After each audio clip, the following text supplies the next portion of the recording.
ಇಸ್ರೇಲಲ್ಲಿ ಏನು ಟೆಕ್ನಾಲಜಿನ ಹೇಳ್ತಾ ಇದ್ದೀವಿ ಅದು 10 ಪಟ್ಟು ನಾವು ಮಾಡಲಿಕ್ಕೆ ಸಾಧ್ಯ ಇದೆ. ಇದನ್ನೆಲ್ಲ ನಾವು ಇಲ್ಲಿ ಪ್ರಾಕ್ಟಿಕಲ್ ಮಾಡಿದ್ದೀವಿ.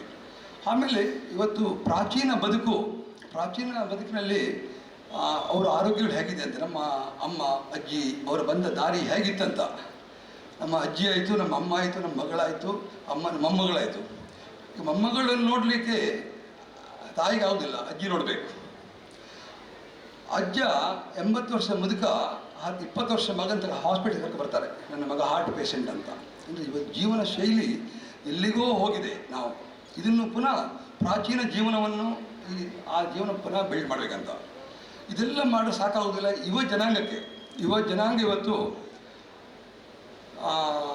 ಈ ಸ್ಕೂಲ್ ಮಕ್ಕಳಿಗೆ 5ನೇ ಕ್ಲಾಸ್ 6ನೇ ಕ್ಲಾಸ್ನಿಂದ 12ರಿಂದ 16 ವರ್ಷದೊಳಗೆ ಮಕ್ಕಳಿಗೆ ಇದರಲ್ಲಿ ಇನ್ಸ್ಪಿರೇಷನ್ ಕ್ರಿಯೇಟ್ ಮಾಡಬೇಕಂತ ಒಂದು ಪ್ರಯತ್ನ ಪಡ್ತಾ ಇದ್ದೀವಿ.